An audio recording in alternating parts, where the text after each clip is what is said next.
just be a sec here.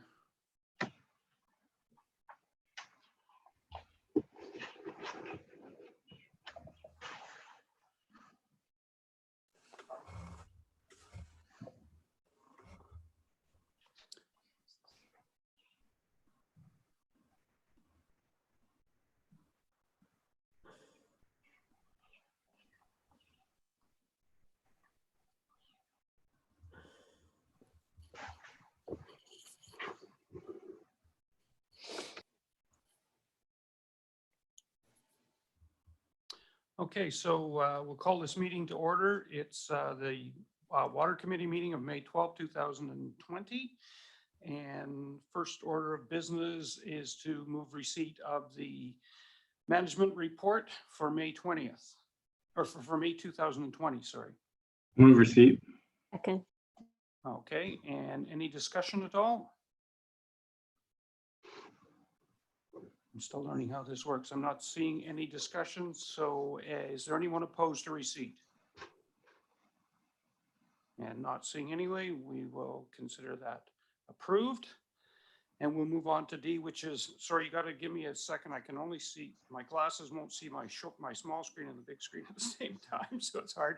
So the other one is for minutes of the Comox Valley Water Management Advisory Committee for April 30th for receipt. Move receipt.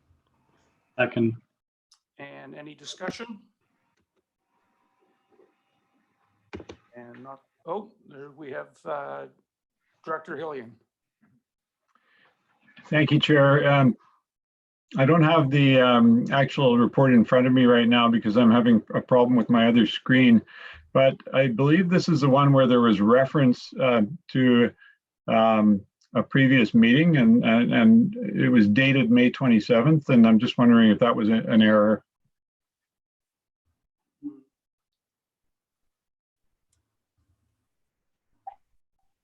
You see that in there? Hang on, we're just trying to find that for you. It's not a huge issue. I can send a note about it afterwards if that would make things easier. Yeah, it doesn't appear to be in the management report, so it may be in a different report you're looking at. All right. Yeah, my apologies. Okay, no problem. So seeing no other hands up, is there anyone opposed to receipt? And seeing none, we'll consider that approved. Then we'll move on to the report dated May 6, 2020 regarding an update to key decisions and milestones, as well as project metrics to ensure the Comox Valley Water Committee remains apprised of the progress of the water treatment plant for receipt. Move receipt. Second. Second, okay, and then have we got? Yes, thank you very much, Chair and Directors. Charlie Gore is on the line, and he will give you a summary of the dashboard update. Thank you, Director Grant and Russell. I just wanted to give a bit of a comprehensive update on the project because it's been a while since I've had the chance to update the Water Committee on this project. Included in the report was a dashboard which includes metrics for the project as well as some project photos. At the moment, it's still very difficult for us to get everyone up to site to see the progress. So I'm hoping that the photos give you a bit of a snapshot of where we're at. The project is progressing very well in light of the circumstances that we find ourselves in. We have completed the detailed design for the project, and out on site, we are well on our way on all 4 construction sites. Out at the Comox Lake, we've completed the raw water pump station caisson, which we'll be using to tunnel out into the lake, and we'll be starting that tunneling later this month. We're waiting on a final piece to be flown in from Italy that was a bit delayed due to the situation there, and that's going to be arriving on May 20th. So the tunneling of the marine pipeline into the lake will be commenced at the end of the month. We're also progressing really well on the electrical building and infrastructure out at the lake, as well as the access road, which brings unique access to the site from Comox Logging Road. The raw water transmission main is also starting to go into the ground. That more welds and more pipe is buried every day. But as of the writing of this report, we were about 240 meters of the 2.5 kilometers of that pipe that had been welded up. Out of the water treatment plant site, we are pouring a huge amount of concrete and on all aspects of the facility, out at the clear well, at the admin area, throughout the process building. There's a huge amount of concrete being poured, and the building is starting to come up and out of the ground. And the treated water transmission main, which is the steel pipe that goes from the treatment plant down to connect into our transmission system, is the pipe has arrived on site, and we're getting ready to start trenching and welding that pipe this week. We've also received our full construction permit from Island Health, which is a big milestone on the permitting side. And we're only waiting on one final permit, which is the Dfo permit for installing the intake in the lake, which is ongoing.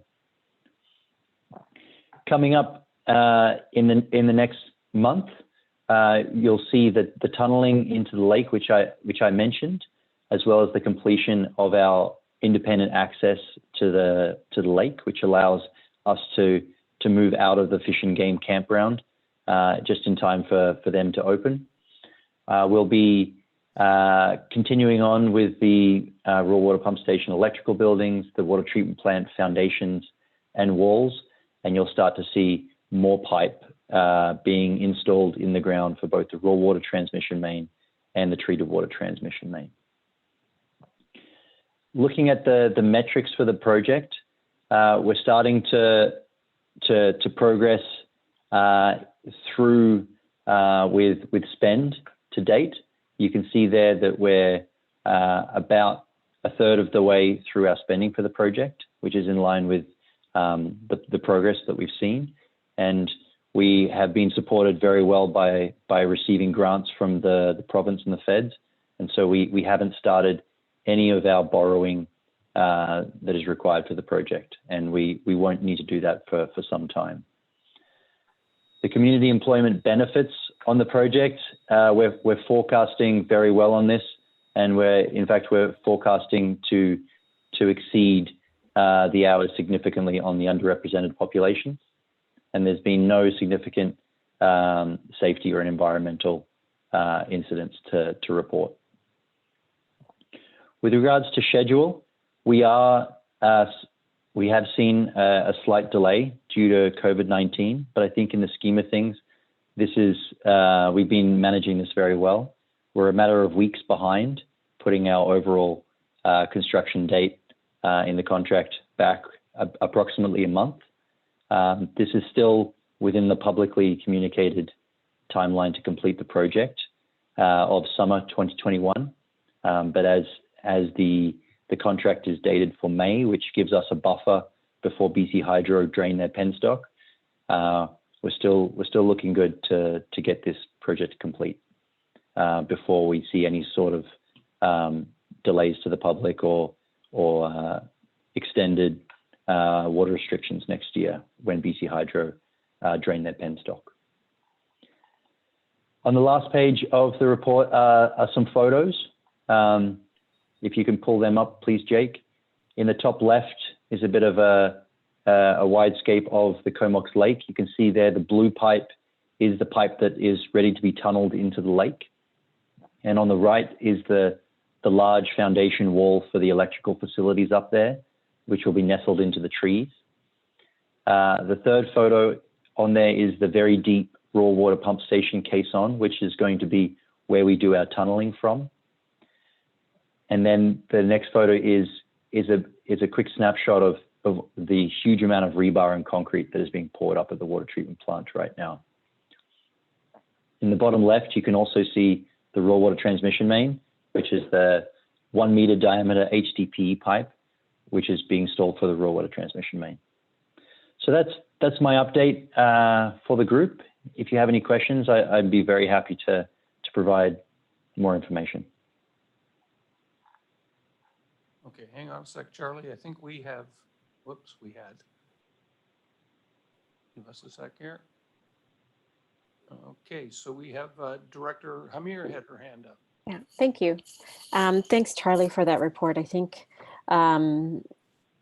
seeing as you know what the situation is, I think this is probably some of the better news that we have. Great to hear that everybody is safe and that things are progressing so nicely. So just a few questions. You mentioned that the campsite is moving from Fish and Game. Where is the new site going to be? Oh, sorry, maybe my comments weren't so clear on that. Currently, the access to our construction site out at Comox Lake is using the access for the Fish and Game campground.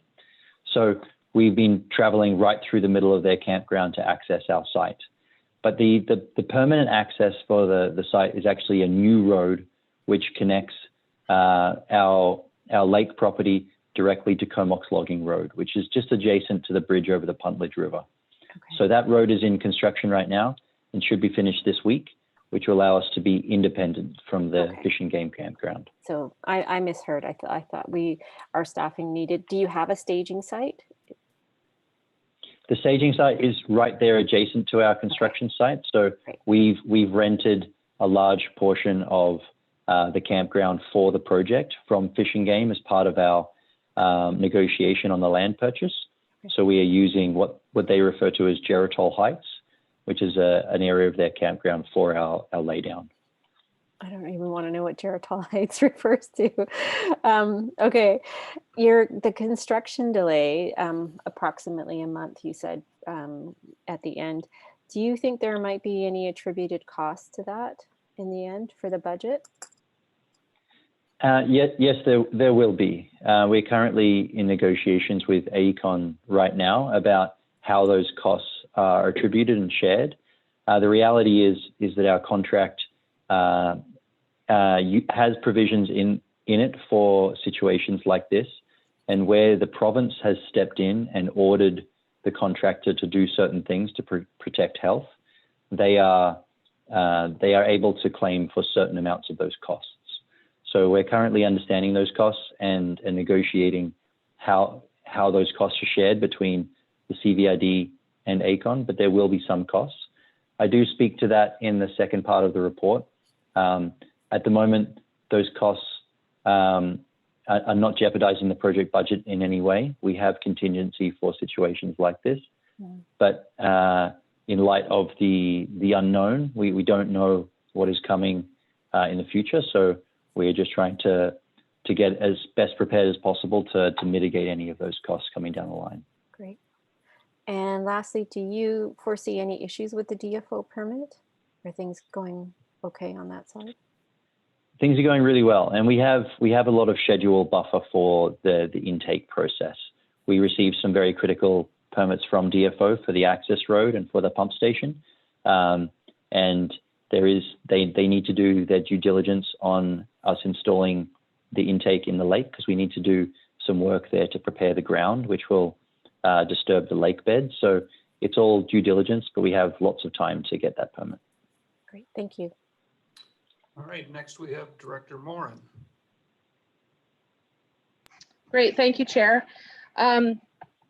Hopefully it's not lost on you that my virtual background today is quite close to the water treatment plant. I did that on purpose.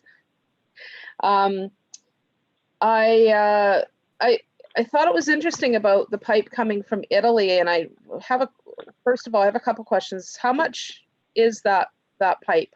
What's the price of it? That's the first question. The specific pipe component that is coming from Italy is a very unique piece which connects to the cutting head of the tunnel boring machine and then connects to our steel pipeline. So it's a very short piece of pipe, 20 feet long, but it's a very critical piece of pipe, and we can't start the tunneling operation before it. It's not actually part of our permanent infrastructure, and I'm not actually privy to the specific cost of that piece of equipment. It's part of the tunneling subcontractors apparatus that they need to execute the operation. Yeah, no, I just found it interesting that when we had our leak, we had a delay with our pipe because of the tragedy that happened at the plant, and that was a very unique piece of material. And I guess I was somewhat hoping that we were improving the economic comeback a little bit in Italy after being hit so hard by COVID. And I also wondered about if we have any stats on how many local folks are employed on the project. That's a really good question. I don't have those stats at hand, but I could likely to get those statistics from the contractor. It's not something we are currently tracking, but the vast majority of the workers out on site are local, and there is 80 to 90 folks out there right now. So there's a good proportion of local folks being employed, and if the water committee would like me to gather that information and report on it, I can attempt to do that. No, that's really good to know. And just my final question, I know this is quite a ways down the path with the project, but is there any information that you can give about the proposed possible some trail enhancements in that area, or if there's any discussion or plans going on around that? Yes, so the property that we purchased for the water treatment plant is situated directly adjacent to BC Hydro trails along the upper portion of the Puntledge River on the south side there. They head from the old Bevan town site, which is where the water treatment plant will be, up to Comox Lake, and then back down the other side to connect into the CVID trails around Nymph Falls and other popular areas. So the plan with the water treatment plant is that we will be installing a trailhead at our facility, which will connect into those trails. At the moment, I don't know if anyone's familiar with those trails at the end of Lake Trail, where they meet Bevan Road out by the old Lake Trail guest house. A lot of residents park on the road out there. So our plan is to try to get them off the road into an official trailhead, which will have information kiosks about water conservation, water treatment, watershed protection, as well as some of the really great history of the area with our First Nation history, as well as the Bevan town site history, which has a really interesting history from the earlier 20th century. That's great. And yeah, that's actually where I'm at right now, and my virtual background is on that trail. And I'm really happy to hear about the signage that's going to reflect both the history of the First Nations folks and the Bevan town site, because it is a very interesting history, and that's great. Thank you so much. Okay, we got about 10 more minutes till we have to get on to sports. So I see no other lights on. Is there anyone opposed to receipt of this report? Seeing none, we'll consider that approved, and we will move on to Comox Valley Water Consumption Report for receipt. Move Move receipt. receipt. Second. All right, and any discussion? I see, they're bouncing around. Director Swift. Thank you. I'm just curious about the unaccounted consumption, and I'm wondering if we can have an explanation about that. Okay, we'll get Chris LaRose to give us his concept on that. Good afternoon, everyone. So the unaccounted number, it's a value that we use to help reconcile the fairly complicated metering system that we have. So we have addition and subtraction meters throughout the system. So what that number does is it helps us compare the metered jurisdictional amounts versus our master meter. And to be honest, it's a number that causes the operators a fair amount of stress. So we, with a complex system such as ours, we've got you know, almost a couple dozen of these meters, and it's an imperfect science. So at the end of the day, each month we reconcile the jurisdictional meters with the master meter, and we range between, on a good month, you know, 1 or 2%, up to as high as I think 9 or 10 or 12% back when we had the leak under the puntledge. So 6 is on the in the normal range. The elevated unaccounted for number in December of 2018 and January 2019 was one of the indicators that got us looking for a leak in the system.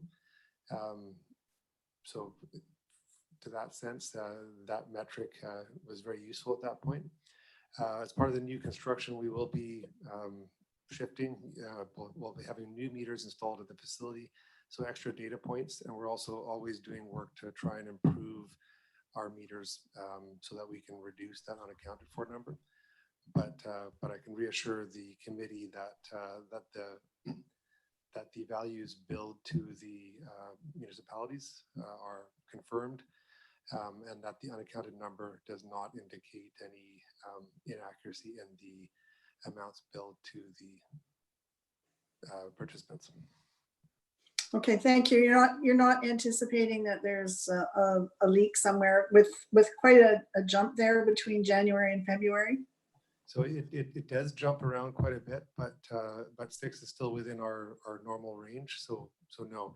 That being said, we are in the process of doing some follow-up condition assessment of the pipe, part of which crosses the puntledge where the leak was found early last year.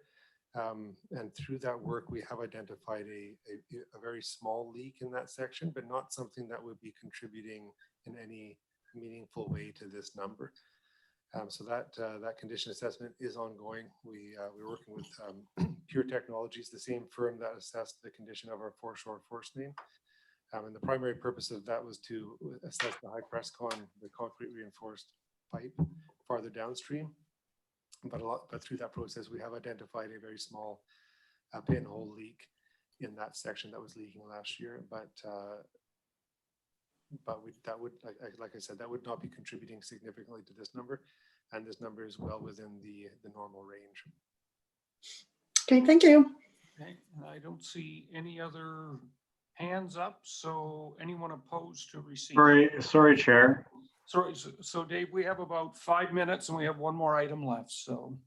Okay, I just wanted a quick clarification that what you're saying on those unaccounted numbers is it's at this point, you think it's more likely meters not quite reading as accurately as they should rather than a leak. And those would be the two options, I presume. That's exactly right. So we've got a large number of meters, each with a level of accuracy that's within their operating range. So when you add them all up, you end up with this number. Okay, thanks. Fluctuates between 2 and 7 or 8%. Thank you. Okay, so no other lights. So is anyone opposed to receipt? Seeing none, we'll consider that passed and move on to correspondence from May 22nd, 2019 from Director Arbor for receipt. Move receipt. Second. And any comments? Daniel, are you happy with the report? There was a requested action here. I just want to make sure that you're good with what you've seen. Yes, and I think I think Director Frisch sent some information from the city of Courtenay around their water report just before Christmas. But I think we had said just looking at, and that was a great report. It covered a lot of different aspects of water conservation, but with our new water treatment plant, initially the thought was how can we continue in those efforts? And I think there would still be value to move the requested action for the CVRD staff to just give a basic overview of the current status across the jurisdictions around how we're going to treat water conservation moving forward. So that's why I see that on that agenda as a standing item.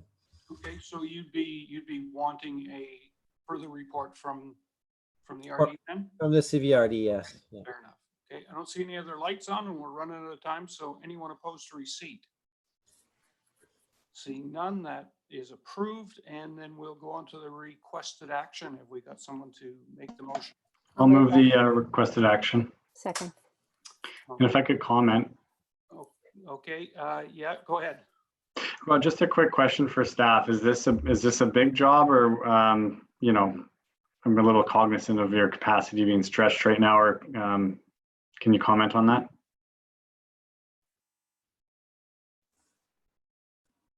Chris is just going to respond. I think we have some work underway, which I think will overlap with this request, which should help to minimize the effort required. But I think we need to go away and think about this and put our minds to what will be involved. Well, and maybe it could lead to the other municipalities helping us fund our water meters. No one else is laughing, so anyways, thanks. Right along. I'm laughing because you didn't say the electoral area, so I'm happy about that. Yeah. Well, you can pay anytime you like. So I don't see any other lights on. So on the Oh, I motion think first- Director Swift. Oh, Yeah, oh, I just wanted to clarify with Director Arbor if his intention would be to include Cumberland as given they're part of the Comox Valley, or are you only curious about ones from using our water service? I'm mostly interested in people in the water service because obviously I think it goes around issues of fairness and people asking about volumes and all the rest of that. But if staff wants to have a couple of sentences around the policies that may exist in Cumberland for reference for us, that's fine too. Okay, thank you. okay. I don't see any other lights on. Anybody else got anything? Doesn't sound so. On the recommendation, should I guess I have to poll everybody, do I?